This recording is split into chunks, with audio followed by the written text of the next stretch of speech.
Hello students, എല്ലാവരും എക്സാമിന് വേണ്ടി നന്നായി പ്രിപ്പയർ ചെയ്തുകൊണ്ടിരിക്കുകയെന്ന് ഞാൻ വിചാരിക്കണം. ഒരു കമൻറ്റ് ഞാൻ വായിച്ചപ്പോൾ മൂന്നാമത്തെ ക്വസ്റ്റ്യൻ ഇലുസ്ട്രേഷൻ 3 ലിക്വിഡേഷനിലെ ഇലുസ്ട്രേഷൻ 3 ഒന്ന് പറഞ്ഞു തരുമെന്ന് ചോദിച്ചിരുന്നു. അപ്പോൾ അതുകൊണ്ട് തന്നെ നമ്മൾ ആ ലിക്വിഡേഷനിലെ ഇലുസ്ട്രേഷൻ 3, കാരണം കുറച്ച് നല്ലൊരു അഡ്ജസ്റ്റ്മെൻ്റ് ഉള്ള ക്വസ്റ്റ്യൻ ആണത്, വരാൻ അങ്ങനത്തെ ചാൻസും ഉണ്ട്. അപ്പോൾ അതുകൊണ്ടാണ് ആ ഒരു ക്വസ്റ്റ്യൻ എടുക്കാൻ കാരണം കേട്ടോ. അതുപോലെ തന്നെ ഇനിയും കുറേ ക്വസ്റ്റ്യൻസ് ചോദിച്ചിട്ടുണ്ട്, പറ്റാവുന്നത് ഞാൻ ഇട്ട് തരാം. അതിൽ മൂന്നാമത്തെ ക്വസ്റ്റ്യൻ നമുക്കൊന്ന് എക്സ്പ്ലെയിൻ ചെയ്താലോ, സമയം കളയണ്ട. The following is the balance sheet of Ashoka limited. അതാണ് ചോദിച്ച ക്വസ്റ്റ്യൻ എന്നാണ് എൻ്റെ അറിവ്. അപ്പോൾ ബാലൻസ് ഷീറ്റിൽ എന്തൊക്കെ തന്നിരിക്കണേ നോക്കിയേ. ഇക്വിറ്റി ഉണ്ട്, ഇക്വിറ്റി ഷെയർസ് ഉണ്ട്, റിസർവ് ആൻഡ് സർപ്ലസിൽ നെഗറ്റീവ് ബാലൻസ് ഉണ്ട്, നോൺ കറണ്ട് ലയബിലിറ്റി എന്താണെന്നൊന്ന് താഴെ അഡീഷണൽ ഇൻഫർമേഷനിൽ കിടക്കുന്നുണ്ട്. നോൺ കറണ്ട് ലയബിലിറ്റിയിൽ കിടക്കുന്നത് എന്താണ്, ബാങ്ക് ലോണാണ് 2 ലക്ഷത്തിൻ്റെ. അപ്പോൾ അതിൻ്റെ മുകളിൽ എന്തായാലും സെക്യൂരിറ്റി ഉണ്ടാവും കേട്ടോ, ബാങ്ക് ലോൺ ആയതുകൊണ്ട്. പിന്നെ അതുപോലെ തന്നെ കറണ്ട് ലയബിലിറ്റിയിൽ ട്രേഡ് പേയബിളും ക്രെഡിറ്റേഴ്സും രണ്ടുമാണ്. ട്രേഡ് പേയബിൾ 7 ലക്ഷം എന്ന് പറഞ്ഞിട്ടുണ്ട്. അതർ കറണ്ട് ലയബിലിറ്റീസ് എന്ന് പറയുന്നത് എന്താ നോക്കാം. അതർ കറണ്ട് ലയബിലിറ്റീസ് എന്ന് പറയുന്നത് ഇൻകം ടാക്സ് പേയബിൾ ആണ്. അതൊന്ന് ശ്രദ്ധിച്ചോളൂ കേട്ടോ. ഇൻകം ടാക്സ് പേയബിൾ എന്ന് പറഞ്ഞു കഴിഞ്ഞാൽ അത് പ്രിഫറൻഷ്യൽ ക്രെഡിറ്റേഴ്സിൽ വരുന്നതാണ്. പ്രിഫറൻഷ്യൽ ക്രെഡിറ്റേഴ്സ് ആരൊക്കെയാണെന്നൊന്ന് പഠിച്ചിട്ട് വേണം കേട്ടോ പരീക്ഷയ്ക്ക് പോകാൻ. ആരൊക്കെയാണ് നമ്മൾ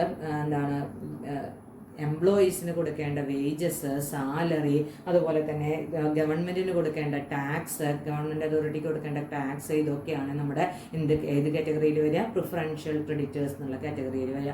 എന്നാൽ ഡയറക്ടർ ബോർഡിൽ അംഗങ്ങൾക്ക് കൊടുക്കേണ്ട സാലറി ഒന്നും അതിൽ വരില്ല കേട്ടോ. സെക്രട്ടറിക്ക് കൊടുക്കേണ്ട സാലറി, ഡയറക്ടർ ബോർഡ് അംഗങ്ങൾക്ക് കൊടുക്കേണ്ട സാലറി ഒന്നും അതിൽ പെടില്ല. അപ്പോൾ അതൊന്ന് പഠിച്ചിട്ട് പോകണം കേട്ടോ. അത് ചിലപ്പോൾ തിയറി ആയിട്ടും ചിലപ്പോൾ ചോദിച്ചു എന്ന് വരാം.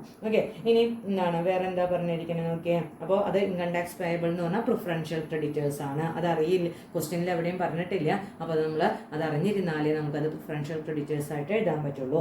ഇനി അടുത്തത് പറയുന്നത് ടാഞ്ചിബിൾ അസറ്റ് ആണ്. ഫിക്സഡ് അസറ്റ്, മിഷനറി ഒക്കെയാണ് ടാഞ്ചിബിൾ അസറ്റിലുള്ളതെന്ന് പറഞ്ഞു.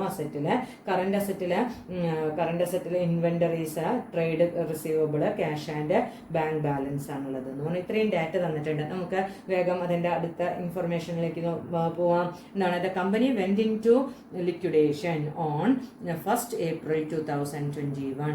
The assets were realized. ഏതൊക്കെ അസറ്റ് റിയലൈസ് ചെയ്ത് നോക്കിയാൽ മെഷീനറിക്ക് 3,32,000 കിട്ടി, ഫർണിച്ചറിന് 16,000 കിട്ടി, സ്റ്റോക്ക്. അപ്പം എന്താണ്, നമുക്കൊരു ബാങ്ക് ലോൺ അവിടെ കിടക്കുന്നുണ്ട്. ബാങ്ക് ലോൺ എപ്പോഴും സെക്യൂർഡ് ആയിരിക്കും. നമുക്കറിയാം, ബേസിക് ആയിട്ട് ആലോചിച്ചറിയാവുന്ന കേസാണ്. ബാങ്ക് ലോണുകളൊക്കെ എന്തായിരിക്കും, സെക്യൂർഡ് ആയിരിക്കും. അപ്പോൾ അതിന് ഏതെങ്കിലും ഒരു അസറ്റിനെ സ്പെസിഫൈ ചെയ്തിട്ട് എന്താണ് സെക്യൂരിറ്റി വാങ്ങിച്ചിട്ടുണ്ടെങ്കിൽ ആ അസറ്റ് കൃത്യമായിട്ട് പറയും. ഒന്നും പറഞ്ഞിട്ടില്ല വെച്ചെങ്കിൽ സ്റ്റോക്ക് ആയിരിക്കും 99% സെക്യൂരിറ്റി ആയിട്ട് കൊടുത്തിട്ടുണ്ടാവുക. കാരണം ഒരു ബിസിനസ്സിലേക്ക് സ്റ്റോക്കിനെ കണ്ടിട്ടായിരിക്കും മിക്കതും ലോണ് പ്രൊവൈഡ് ചെയ്യുന്നുണ്ടാവുക. അപ്പോൾ നമുക്ക് ഇവിടെ ക്വസ്റ്റ്യനിൽ പറഞ്ഞില്ലെങ്കിലും നമ്മൾ ആ സ്റ്റോക്ക് നമുക്ക് എന്തായിട്ട് എടുക്കണം, സെക്യൂരിറ്റി ആയിട്ട് യൂസ് ചെയ്യാം കേട്ടോ. സ്റ്റോക്ക് 2,20,000 വിറ്റ് കിട്ടിയിട്ടുണ്ട്. അപ്പോൾ അതിന്ന് ബാങ്ക് ലോൺ കൊടുത്ത് ബാക്കിയുള്ളതേ നമ്മൾ റിയലൈസ് ചെയ്യാൻ പറ്റുള്ളൂ. പിന്നെ ഡെപ്റ്റേഴ്സ് ഉണ്ട്. Debtors 4,90,000, liquidation expenses 8,000. The liquidator is entitled to a commission of 2% on amount paid to unsecured creditors. കണ്ടോ, എന്താണ്, അൺസെക്യൂർഡ് ക്രെഡിറ്റേഴ്സിന് കൊടുക്കാനുള്ള കാശ് കൊടുത്തിട്ടുണ്ടെങ്കിൽ എത്രയാണോ കൊടുക്കണം അതിൻ്റെ 2% അവർക്ക് കമ്മീഷനായിട്ട് കൊടുക്കണം, എക്സ്ക്ലൂഡിങ് പ്രിഫറൻഷ്യൽ ക്രെഡിറ്റ്. അപ്പോൾ ഈ അൺസെക്യൂർഡ് ക്രെഡിറ്റേഴ്സിൽ ആര് പെടില്ല, എന്താണ്, പ്രിഫറൻഷ്യൽ ക്രെഡിറ്റേഴ്സ് പെടില്ല കേട്ടോ. അപ്പോൾ അതല്ലാത്ത അൺസെക്യൂർഡ് ക്രെഡിറ്റേഴ്സേ നമുക്ക് എടുക്കേണ്ട ആവശ്യമുള്ളൂ. Calls on partly paid shares were made but the amount due on 400 shares were found to be irrecoverable. Partly paid up shares ഉണ്ട്. നമ്മുടെ ആ ക്വസ്റ്റ്യനിൽ തന്നെ തിരിച്ചു നോക്കിയാൽ കാണാം. ഇക്വിറ്റി ഷെയർസ് 100 രൂപ ഈച്ചാണ്. അതിൽ 75 രൂപയെ വിളിച്ചിട്ടുള്ളൂ. അപ്പോൾ ബാക്കി 25 രൂപയിൽ അത് അങ്ങോട്ട് വിളിച്ചിട്ടുണ്ട്. പക്ഷെ അതിൽ 400 എന്താണ് ഷെയർ ഹോൾഡേഴ്സ് കാശ് തരില്ല. അപ്പോൾ അതിൽ 4,000 പേരാണ് മൊത്തം തരാനുള്ളത്. 75 രൂപ തരാനുള്ളവർ 4,000 പേര്. ഫുള്ളി പെയ്ഡപ്പ് ആയിട്ട് വേറെ ഒരു 4,000 ഉണ്ട്.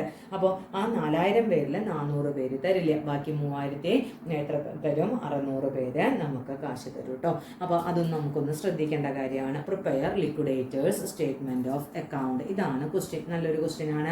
അപ്പോൾ നമുക്കതൊന്ന് ചെയ്ത് നോക്കിയാലോ. ഒരു സ്റ്റേറ്റ്മെന്റ് വരയ്ക്കാൻ പോവാണ്. അതിൻ്റെ കൂടെ അഡ്ജസ്റ്റ്മെന്റ് നമുക്ക് കയ്യോടെ ചെയ്യാം കേട്ടോ. അപ്പോൾ സ്റ്റേറ്റ്മെന്റ് വരയ്ക്കാൻ നമ്മൾ സ്റ്റാർട്ട് ചെയ്യോ. നമുക്കറിയാം എങ്ങനെയാണ് സ്റ്റേറ്റ്മെൻറ്റ് വരയ്ക്കേണ്ടതെന്ന്. ഒരു റിസീപ്റ്റ് കോളം, ഒരു പേയ്മെൻറ്റ് കോളം, അത് വെച്ചിട്ടാണ് സ്റ്റേറ്റ്മെൻറ്റ് നമ്മൾ സ്റ്റാർട്ട് ചെയ്യുന്നത്.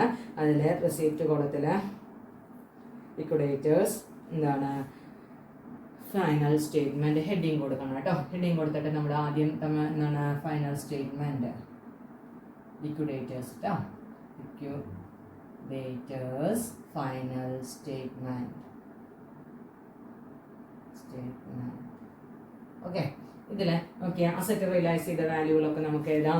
ക്യാഷ് നമ്മുടെ എന്താണ് ബാലൻസ് ഷീറ്റിലുണ്ട്, മറക്കരുത്. അതുകൊണ്ട് തന്നെ ആദ്യം നമ്മൾ എഴുതി ക്യാഷ് എടുത്തെഴുതി. ക്യാഷ് എത്രയാണ് കിടക്കണമെന്ന് നോക്കിയേ, 1,00,000 കിടക്കുന്നുണ്ട്. അതങ്ങനെ തന്നെ എടുത്തെഴുതി 1,00,000.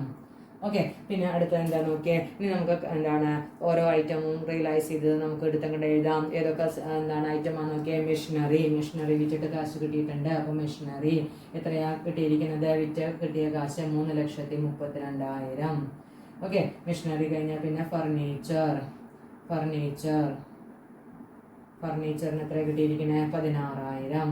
ഓക്കെ, നമ്മളത് എഴുതി. പിന്നെ എന്താ സ്റ്റോക്ക് എഴുതുമ്പോൾ ശ്രദ്ധിക്കണേ, സ്റ്റോക്ക് വിറ്റ് കിട്ടിയിട്ട് 2,20,000 കിട്ടിയിട്ടുണ്ട്. പക്ഷെ അതിന് ലെസ് ബാങ്ക് ലോൺ ഉണ്ട് ഒരെണ്ണം, അത് കുറയ്ക്കണം. ബാക്കിയുള്ളതേ നമ്മൾ എന്ത് ചെയ്യാൻ പാടുള്ളൂ, നമുക്ക് റിയലൈസ് ചെയ്ത വാല്യൂ ആയിട്ട് 20,000 കൊടുക്കാൻ പാടുള്ളൂ. അടുത്ത മനസ്സിലായോ? അപ്പോൾ ബാങ്ക് ലോൺ ഉണ്ടെങ്കിൽ അത് എന്തായാലും സെക്യൂർഡ് ആയിരിക്കും. അത് സെക്യൂരിറ്റി ക്വസ്റ്റ്യനിൽ സ്പെസിഫിക് ആയിട്ട് പറഞ്ഞിട്ടുണ്ടെങ്കിൽ അത് വിറ്റ് കിട്ടിയ കാശിൽ നിന്ന് ബാങ്ക് ലോൺ കുറയ്ക്കണം. അതൊന്നും പറയാത്ത കാരണം സ്റ്റോക്കിൽ നിന്ന് നമ്മൾ കുറച്ചു. സ്റ്റോക്ക് വിറ്റ് കിട്ടിയ കാശിൽ നിന്ന് ബാങ്ക് ലോൺ കൊടുത്ത് അവസാനിപ്പിച്ചു. ക്ലിയർ ആയോ? അത് ചെയ്യണം കേട്ടോ. അതെല്ലാ കണക്കിലും നമ്മളൊന്ന് ശ്രദ്ധിക്കേണ്ട കാര്യമാണ്. ഇനി അടുത്ത എന്താണെന്ന് നോക്കിയോ, നെക്സ്റ്റ് സ്റ്റോക്ക് കഴിഞ്ഞാൽ പിന്നെ ഡെപ്റ്റേഴ്സ്. അപ്പോൾ ഡെപ്റ്റേഴ്സ് എഴുതി നമ്മൾ. ഡെപ്റ്റേഴ്സ് എത്രയാണ് ഡെപ്റ്റേഴ്സ് കിടക്കണമെന്ന് നോക്കിയേ, ഡെപ്റ്റേഴ്സ് 4,60,000 ഉണ്ട്. ഓക്കെ, പിന്നെ അടുത്ത എന്താണ് ഡെപ്റ്റേഴ്സ് കഴിഞ്ഞാൽ പിന്നെ നമുക്ക് അസറ്റുകൾ വേറെ ഒന്നുമില്ല അല്ലേ. അപ്പോൾ ഇതെല്ലാം കൂടി കൂട്ടുമ്പോൾ നമുക്ക് എത്ര കിട്ടിയെന്ന് നോക്കിയേ, ഇതെല്ലാം കൂടി കൂട്ടുമ്പോൾ 9,28,000 കിട്ടുന്നുണ്ട് കേട്ടോ. 9,28,000 നമുക്ക് കിട്ടുന്നുണ്ട്. അത് ഔട്ടർ കോളത്തിലേക്ക് നമ്മൾ വിറ്റ് കിട്ടിയ കാശ് നമ്മൾ റെക്കോർഡ് ചെയ്തു. ക്ലിയർ ആയോ? അതൊക്കെ റിസീപ്റ്റ് ഭാഗത്ത്. ഇതാണ് റിസീപ്റ്റ് കോളം, ഇത് പേയ്മെന്റ് കോളം. ഇനി നമുക്ക് പേയ്മെന്റിൽ ഓരോന്നോരോന്ന് അങ്ങോട്ട് കൊടുത്തു തുടങ്ങാം. ഇനി കോള് വിളിക്കുന്നുണ്ട്, അത് വിളിക്കാം, അവസാനം നമുക്ക് വിളിക്കാം. എന്താണ് ഓരോ കാശും നമ്മളിങ്ങനെ കൊടുത്തു പോരാണ് കേട്ടോ. ആദ്യം ലിക്വിഡേഷനുമായി ബന്ധപ്പെട്ട എക്സ്പെൻസസ്, ലിക്വിഡേറ്ററുടെ കമ്മീഷൻ, ഇതൊക്കെയാണ് ആദ്യത്തെ സ്റ്റേജിൽ കൊടുക്കേണ്ടത്. അപ്പോൾ ആ ഓർഡർ നമ്മൾ മറ്റ് 2-3 കണക്കൊക്കെ ആയിട്ട് നമ്മൾ ചെയ്തുകൊണ്ടിരിക്കുന്നുണ്ട്. അപ്പോൾ ഓർഡർ നിങ്ങൾക്ക് മനസ്സിലായിണ്ടാവും എന്ന് ഞാൻ വിചാരിക്കുന്നു. അപ്പോൾ ലിക്വിഡേഷൻ എക്സ്പെൻസസ് ഓഫ് ലിക്വിഡേഷൻ എത്രയാ നോക്കാം. എക്സ്പെൻസസ് ഓഫ് ലിക്വിഡേഷൻ എത്രയാ, ലിക്വിഡേഷൻ്റെ എക്സ്പെൻസസ് ക്വസ്റ്റ്യനിൽ തന്നിട്ടുണ്ട്. എന്താണ് ലിക്വിഡേഷൻ എക്സ്പെൻസസ് എന്ന് പറയുന്നത് 8,000 ആണെന്ന് തന്നിട്ടുണ്ട്. അപ്പോൾ 8,000 ഞാൻ ആദ്യം പേയ്മെന്റ് കാണിച്ചു. ഇനി ലിക്വിഡേറ്റർക്ക് കമ്മീഷൻ കൊടുക്കണം. അപ്പൊ നമുക്ക് കമ്മീഷൻ ഓഫ് ലിക്വിഡേറ്റർ നമ്മളവിടെ എഴുതി വെച്ചു. കമ്മീഷൻ കൊടുക്കാൻ കാശുണ്ടോ നോക്കണം. കമ്മീഷൻ ഓഫ് ലിക്വിഡേറ്റർ, കാരണം കാശുണ്ടാവും. പക്ഷെ നമ്മളോട് എന്താ പറഞ്ഞിരിക്കുന്നത്, 2% amount paid to unsecured creditors ആണ്. അപ്പോൾ അൺസെക്യൂർഡ് ക്രെഡിറ്റേഴ്സിന് കൊടുക്കാനുള്ള കാശ് എത്രത്തോളം ഉണ്ടോ അതിൻ്റെ 2% ആർക്ക് കമ്മീഷനായിട്ട് കൊടുക്കേണ്ടത്, ലിക്വിഡേറ്റർക്ക് കമ്മീഷനായിട്ട് കൊടുക്കേണ്ടത്. അപ്പോൾ അൺസെക്യൂർഡ് ക്രെഡിറ്റേഴ്സിന് എത്ര കാശ് കൊടുക്കാണ്ടത് നമുക്ക് നോക്കണം. നമ്മുടെ കയ്യിൽ ഇപ്പോൾ 9,28,000 ഉണ്ട്. ആകെ കൂടി 8,000 രൂപയെ ലിക്വിഡേഷൻ എക്സ്പെൻസസിൽ മാറ്റി വെച്ചിട്ടുള്ളൂ. ബാക്കി 9,20,000 നമ്മുടെ കയ്യിലുണ്ട് കേട്ടോ. നമ്മൾ ഇനി അടുത്തത് കൊടുക്കേണ്ടത് ശരിക്കും ഈ കമ്മീഷൻ കൊടുത്തു കഴിഞ്ഞാൽ പിന്നെ കൊടുക്കേണ്ടത് പ്രിഫറൻഷ്യൽ ക്രെഡിറ്റേഴ്സിനാണ്. കാരണം നമ്മൾ ബാങ്ക് ലോൺ എന്ന് പറഞ്ഞാൽ വലിയൊരു ഡിബഞ്ചർ ഇല്ല, ബാങ്ക് ലോണാണ് ഉള്ളത്. ബാങ്ക് ലോൺ നമ്മൾ ഓൾറെഡി നമ്മളിവിടെ ലെസ് ചെയ്ത് കഴിഞ്ഞു. ഇനി അവിടെ കൊടുക്കാനില്ലല്ലോ, നമ്മൾ ഓൾറെഡി കൊടുത്തു കഴിഞ്ഞു. സ്റ്റോക്ക് വിറ്റ കാശിന്ന് ബാങ്ക് ലോൺ കഴിച്ച് ബാക്കിയുള്ളതേ നമ്മളിവിടെ അസറ്റ് റിയലൈസ് ചെയ്തത് എഴുതിയിട്ടുള്ളൂ. അപ്പോൾ നമുക്കിനി ബാങ്ക് ലോൺ ഒന്നും കൊടുക്കാനില്ല. അപ്പോൾ ഇനി ഡിബഞ്ചർ ഉണ്ടോ നോക്കി, ഡിബഞ്ചറും കൊടുക്കാനില്ല. അപ്പോൾ ഇനി അടുത്തത് നമ്മൾ കൊടുക്കാനുള്ളത് പ്രിഫറൻഷ്യൽ ക്രെഡിറ്റേഴ്സ് ആണ്. ഇവിടെ പ്രിഫറൻഷ്യൽ ക്രെഡിറ്റേഴ്സ് ഉണ്ടോ നോക്കുമ്പോൾ കമ്മീഷന് തൊട്ട് താഴെ കമ്മീഷൻ എഴുതാത്തത് എന്തുകൊണ്ടാണ് ചോദിച്ചാൽ, കമ്മീഷനായിട്ട് കൊടുക്കേണ്ടത് അൺസെക്യൂർഡ് ക്രെഡിറ്റേഴ്സിന് കൊടുക്കുന്ന കാശിന്റെ എത്ര ശതമാനമാണ്, എന്താണ് 2%. അപ്പോൾ അൺസെക്യൂർഡ് ക്രെഡിറ്റേഴ്സിന് എത്ര കാശ് കൊടുക്കാൻ ഉണ്ടാവോ ഫുൾ കൊടുക്കാൻ ഉണ്ടാവോ എന്ന് നമ്മൾ ചെക്ക് ചെയ്യാൻ വേണ്ടിയിട്ടാണ് ഇവിടെ നമ്മൾ സ്പേസ് ഇട്ടിട്ട് നമ്മൾ അടുത്ത സ്റ്റെപ്പിൽ കൊടുക്കേണ്ട ആൾക്ക് നമ്മൾ കാശ് എഴുതിയത് പ്രിഫറൻഷ്യൽ ക്രെഡിറ്റേഴ്സ്. എത്രയാ പ്രിഫറൻഷ്യൽ ക്രെഡിറ്റേഴ്സ്, നമ്മുടെ ഇൻകം ടാക്സ് പേയബിൾ ആണ് ഈ കണക്കിലെ preferential creditors. Creditors, preferential creditors തെറ്റിക്കരുത് കേട്ടോ. പ്രിഫറൻഷ്യൽ ക്രെഡിറ്റേഴ്സ് എന്ന് പറയുന്നത് ഇൻകം ടാക്സ് പേയബിൾ ആണ്. ഇവിടെ ഇൻകം ടാക്സ് പേയബിൾ അപ്പോൾ എത്രയുണ്ട്? ഇതിനെ പ്രിഫറൻഷ്യൽ ക്രെഡിറ്റേഴ്സ് ആണ്. ബ്രാക്കറ്റിൽ അറിയാൻ വേണ്ടി ടാക്സ് പേയബിൾ ഞാൻ അവിടെ കൊടുത്തു. ടാക്സ് പേയബിൾ എത്രയാണ് നമുക്ക് കൊടുക്കാനുള്ളത്? 20,000 രൂപയാണ്. അപ്പോൾ ടാക്സ് പേയബിൾ 20,000 രൂപ കൊടുത്തു. ഇനി ഇഷ്ടം പോലെ കാശുണ്ട്, കാരണം 28,000 കഴിഞ്ഞിട്ടുള്ളൂ, 9 ലക്ഷം അവിടെ കിടക്കണില്ലേ. അപ്പോൾ ഇവർക്ക് കൊടുക്കാൻ അടുത്ത സ്റ്റെപ്പിൽ കൊടുക്കേണ്ടത് അൺസെക്യൂർഡ് ക്രെഡിറ്റേഴ്സിനാണ്. അവർക്ക് കൊടുക്കാനുള്ള കാശ് നമ്മുടെ കയ്യിലുണ്ട്. കാരണം അൺസെക്യൂർഡ് ക്രെഡിറ്റേഴ്സ് എന്ന് പറയുന്നത് നമ്മുടെ കയ്യിൽ ആരാ ഉള്ളത്? എന്താണ് ട്രേഡ് പേയബിളിലെ ക്രെഡിറ്റേഴ്സ് ആണുള്ളത്. എത്രയാ? 7 ലക്ഷം. അതുണ്ടല്ലോ കൊടുക്കാൻ. അപ്പോൾ അവർക്ക് മുഴുവൻ കൊടുക്കാം അല്ലേ. അപ്പോൾ അവർക്ക് മുഴുവൻ കൊടുക്കാനുള്ള കമ്മീഷൻ കൊടുത്താലും പിന്നെയും ബാക്കിയുണ്ട്. മൊത്തം നമ്മുടെ 9 ലക്ഷം കിടക്കുന്നുണ്ട്. അപ്പോൾ എന്താണ് 7 ലക്ഷത്തിൻ്റെ മുകളിൽ 2% കമ്മീഷൻ കൊടുക്കേണ്ടത്. അപ്പോൾ അവർക്ക് എന്താണ് അൺസെക്യൂർഡ് ക്രെഡിറ്റേഴ്സിന് കൊടുക്കാൻ കാശ് മുഴുവൻ നമ്മുടെ കയ്യിൽ തികയും. അതുകൊണ്ട് ആ ഫുൾ കാശിൻ്റെ മുകളിലും അൺസെക്യൂർഡ് ക്രെഡിറ്റേഴ്സ് എന്ന് പറഞ്ഞപ്പോൾ ആരാണ്? ക്രെഡിറ്റേഴ്സ്, നോർമൽ ക്രെഡിറ്റേഴ്സ് ആണ്. 7 ലക്ഷം. അതിൻ്റെ മുകളിൽ 2% കണ്ടു. 7 14,000. അപ്പോൾ എങ്ങനെയാണ് അത് വന്നതെന്ന് മനസ്സിലായോ? അപ്പോൾ എല്ലാ കണക്കിലും അങ്ങനെ വരണമെന്നില്ല. അപ്പോൾ നോക്കണം അവർക്ക് കൊടുക്കാൻ കാശ് തികയുമെന്ന് കേട്ടോ. അപ്പോൾ അത് കൊടുത്തു, നമ്മളത് കഴിഞ്ഞു. ഇനി അടുത്ത് എന്താണ്? അപ്പോൾ അൺസെക്യൂർഡ് ക്രെഡിറ്റേഴ്സിനെ നമുക്ക് കൊടുക്കാം. അപ്പോൾ അൺസെക്യൂർഡ് ക്രെഡിറ്റേഴ്സ് എത്ര കൊടുത്തു? അൺസെക്യൂർഡ് ക്രെഡിറ്റേഴ്സിന് 7 ലക്ഷവും കൊടുത്തു. ഇപ്പോൾ നമ്മുടെ കയ്യിൽ കാശുണ്ട്. 7 ലക്ഷം 28,000 പിന്നെ 14,000 കഴിഞ്ഞിട്ടുള്ളൂ. ഇനിയുണ്ട് കാശ്. അപ്പോൾ നമുക്ക് ഇനി അടുത്ത സ്റ്റെപ്പിൽ ആർക്കാണ് കൊടുക്കേണ്ടത്? അപ്പോൾ അടുത്ത സ്റ്റെപ്പിൽ നിന്ന് കൊടുക്കാനുള്ളത് പ്രിഫറൻസ് ഷെയർ ഹോൾഡേഴ്സിനും പിന്നെ ഇക്വിറ്റി ഷെയർ ഹോൾഡേഴ്സിനുമാണ്. അപ്പോൾ നമുക്കിനി എന്തിന് കൊടുക്കാം? പ്രിഫറൻസ് ഷെയർ ഹോൾഡേഴ്സിന് കൊടുക്കാം. അപ്പോൾ പ്രിഫറൻസ് ഷെയർ ഹോൾഡേഴ്സിന് കൊടുക്കാൻ വേണ്ടി എത്ര രൂപ ഉണ്ട് കൊടുക്കണം എന്ന് നോക്കിയേ. പ്രിഫറൻസ് ഷെയർ ഹോൾഡേഴ്സ് അവരൊക്കെ ഷെയർ ഹോൾഡിങ്സിൽ വിടുന്നതാണ്. എത്രയാണ് പ്രിഫറൻസ് ഷെയർ ഹോൾഡേഴ്സിന് കൊടുക്കാനുള്ളത്? 2 ലക്ഷം കൊടുക്കണം അല്ലേ. പ്രിഫറൻസ് ഷെയർ ഹോൾഡേഴ്സ് 2 lakh അല്ലേ കിടക്കണത്? 2 ലക്ഷം കൊടുക്കാനുണ്ടോ എന്ന് നമുക്ക് നോക്കാം കേട്ടോ. എന്താണ് ഷെയർ ക്യാപിറ്റലിൽ 2,000 പ്രിഫറൻസ് ഷെയർസ് @100 ആണ്. 2 ലക്ഷം. ഇവിടെ 2 ലക്ഷം തികയില്ല, പക്ഷെ നമുക്ക് കോള് വിളിക്കാനുണ്ടല്ലോ. അപ്പോൾ നമ്മൾ അതിന് വേണ്ടിയിട്ട് നമ്മൾ അവിടെ നോട്ട് ചെയ്ത് വെച്ചു. കോൾ ഇവിടെ വിളിച്ചോളാൻ പറഞ്ഞിട്ടുണ്ട്. 400 ഒഴികെ ബാക്കിയുള്ളവരൊക്കെ കോള് തരുമെന്നും പറഞ്ഞിട്ടുണ്ട്. 400 ആൾക്കാർ ഒഴികെ ബാക്കിയുള്ളവർ തരുമെന്ന് പറഞ്ഞിട്ടുണ്ട്. അപ്പോൾ അവർക്ക് കൊടുക്കാനുള്ള കാശ് അവിടെ നോട്ട് ചെയ്ത് വെച്ചു. ഇനി എത്രയുണ്ട് എന്താണ് നമുക്കൊന്നും നോക്കാം കേട്ടോ. അപ്പോൾ മൊത്തം നമുക്ക് എന്താണ് ഇനിയാണ് വർക്കിംഗ് നോട്ടിലേക്ക് വരേണ്ടത്. നമുക്ക് മൊത്തം റിസീപ്റ്റ് എമൗണ്ട് എന്താണ്? 9,28,000 ആണ്. ആ 9,28,000 നമുക്ക് പേയ്മെന്റിൽ ഇപ്പോൾ ഇതുവരെ എഴുതിയ പേയ്മെന്റ് ഒക്കെ നമുക്കൊന്ന് കൂട്ടി നോക്കാം. അപ്പോൾ എത്രയാണ് പേയ്മെന്റ് കൊടുക്കേണ്ടത് നോക്കാം. 7 ലക്ഷം, 2 ലക്ഷം, 7 8 9 ലക്ഷം. 9 ലക്ഷത്തി എത്രയാ? 14,000 എന്താണ് 34,000 എന്താണ് 42,000. അപ്പോൾ 9,42,000 പേയ്മെന്റ് നമുക്ക് ഇവിടെ കിടക്കുന്നുണ്ട്. പേയ്മെന്റ് എന്താണ് ഡ്യൂ ആയി കിടക്കുന്നത് 9,42,000 ആണ്.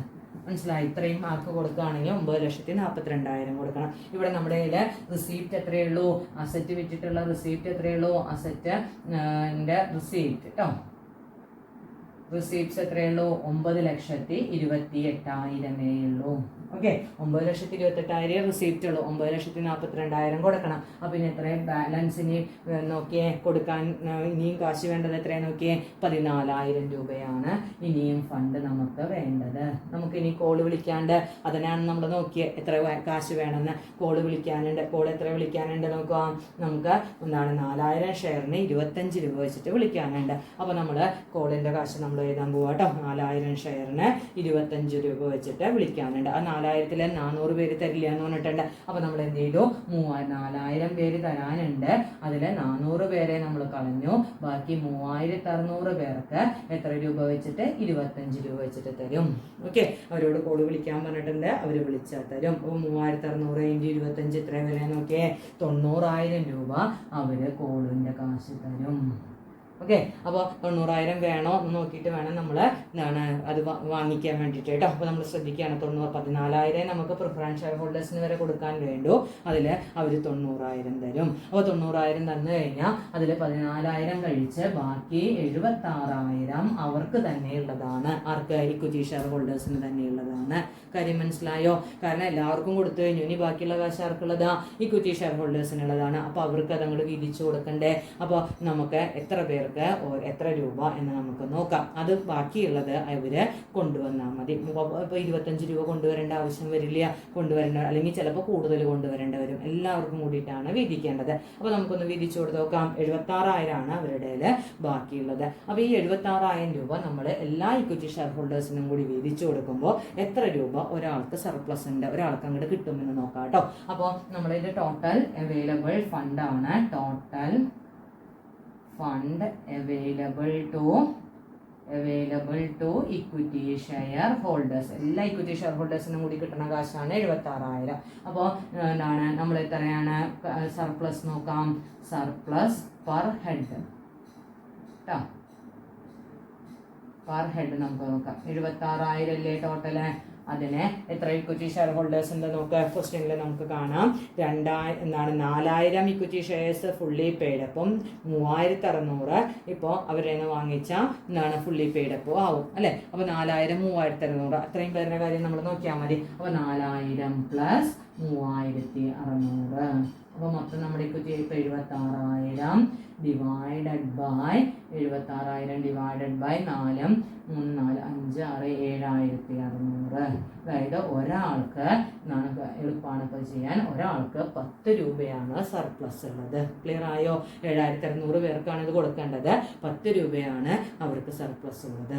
അപ്പോൾ എനിക്ക് 25 രൂപ അങ്ങോട്ട് കമ്പനി, ഇപ്പം ഞാൻ ആ 3,600 പെട്ട വ്യക്തിയാണ് ഞാനെങ്കിൽ 25 രൂപ കമ്പനിക്ക് ഞാൻ അങ്ങോട്ട് കൊടുക്കണം, 10 രൂപ കമ്പനി എനിക്ക് ഇങ്ങോട്ട് തരണം. അപ്പം നെറ്റ് എഫക്റ്റ് ഞാൻ അങ്ങോട്ട് 15 രൂപ കൊടുത്താൽ പോരെ. കാര്യം മനസ്സിലായോ? ഞാൻ എത്രയാണ് കൊടുക്കേണ്ടത്? 15 രൂപ അങ്ങോട്ട് കൊടുത്താൽ മതി. കാര്യമൊക്കെ ആയോ? ഞാൻ 3,600 ഷെയറിൽ ഒരു വ്യക്തിയാണെങ്കിൽ ഓക്കെ, ഞാൻ അങ്ങോട്ട് കൊടുക്കേണ്ട കാശ് എത്രയാ? ലാസ്റ്റ് ഫൈനൽ പേയ്മെന്റ് എന്ത് കൊടുക്കണം? ഫൈനൽ കോൾ എന്ന് പറഞ്ഞിട്ട് ഞാൻ എത്ര രൂപ കൊടുക്കണം? 25 രൂപ കൊടുക്കണം. കമ്പനി എനിക്ക് എന്ത് തരണം? കമ്പനി എനിക്ക് എത്ര രൂപ തരണം? 10 രൂപ തരണം. അപ്പൊ നെറ്റ് എഫക്റ്റ് ഞാൻ 15 രൂപ കമ്പനിക്ക് അങ്ങോട്ട് കൊടുത്താൽ പോരെ, പേയ്മെന്റ് നടത്തിയാൽ പോരെ. 10 രൂപ ഞാൻ അങ്ങോട്ട് എനിക്ക് കമ്പനി ഇങ്ങോട്ട് തരാനുള്ളൂ, 25 രൂപ ഞാൻ അങ്ങോട്ട് കൊടുക്കാനുണ്ട്. അപ്പോൾ നെറ്റ് ബാലൻസ് അഥവാ 15 രൂപ ഞാൻ കമ്പനിക്ക് കൊടുത്താൽ മതി. കാര്യം മനസ്സിലായോ? ഇപ്പം എങ്ങനെയാണ് ഞാൻ എന്ന് പറയുന്നത്? എത്ര പേരാണ്? 3,600 പേര്. മനസ്സിലായോ? ബാക്കിയുള്ളവരൊന്നും തരണ്ട, കാരണം ഈ 4,000 പേരും ഫുള്ളും തന്നോരാണ്. അപ്പോൾ അവർക്ക് ആ 10 രൂപ തിരിച്ചു കൊടുക്കും വേണം. 4,000 പേർക്ക് 10 രൂപ തിരിച്ചു കൊടുക്കും വേണം. 3,600 പേരുടെ 15 രൂപ കമ്പനി ഇങ്ങോട്ട് വാങ്ങിക്കും വേണം. അർത്ഥം മനസ്സിലായോ? അപ്പോൾ നമുക്ക് ഇതാണ് നമ്മുടെ ഈ കണക്കിൻ്റെ ഒരു പ്രത്യേകത കേട്ടോ. അപ്പോൾ നമ്മൾ എന്ത് ചെയ്യാൻ പോവാ? ആ 3,600 പേരുടെ കാശ് ഇങ്ങോട്ട് വാങ്ങിക്കുക. എത്ര രൂപയെ വാങ്ങിക്കണുള്ളൂ? 25 രൂപ അവരും ഇങ്ങോട്ട് തരാണ്ട്, 10 രൂപ കമ്പനി അങ്ങോട്ട് കൊടുക്കാണ്ട്. അപ്പോൾ അവരോട് പറഞ്ഞു അത് കഴിച്ച് ബാക്കി 15 രൂപ ഇങ്ങോട്ട് തന്നാൽ മതിയെന്ന്. അപ്പോൾ നമ്മൾ എത്ര ചെയ്തു? അപ്പോൾ കോള് വിളിക്കുകയാണ് കേട്ടോ. കോൾ മെയ്ഡ് എത്രയാണ് വിളിച്ചേ? കോളായിട്ട് നമ്മൾ വിളിക്കുന്നത് 3,600 ഇൻറ്റു 15 എത്രയാണ് നോക്കി നോക്കിയേ? 3,600 ഇൻറ്റു 15 50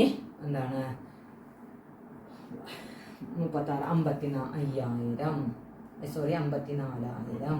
ക്ലിയർ ആയോ? 54,000 രൂപ കോള് നമ്മൾ വിളിച്ചു. ക്ലിയർ ആയോ? ഞങ്ങൾ കൊടുക്കാനുള്ള കാശ് നോക്കിക്കോട്ടോ. അങ്ങോട്ട് കൊടുക്കാനുള്ളത് ഞാൻ പറഞ്ഞല്ലോ 4,000 പേരിൽ നിന്ന് ഫുൾ അവർ ഇങ്ങോട്ട് കാശ് തന്നിട്ടുള്ളവരാ. ഫൈനൽ കോൾ അടക്കം മുഴുവൻ കാശ് തന്നിട്ടുള്ളവരാണ് ഫസ്റ്റ് 4,000 പേര്. ആ 4,000 പേർക്ക് 10 രൂപ തിരിച്ചു കൊടുക്കണം. മനസ്സിലായോ? ആ 4,000 പേർക്ക് നമ്മൾ എന്ത് കൊടുക്കണം?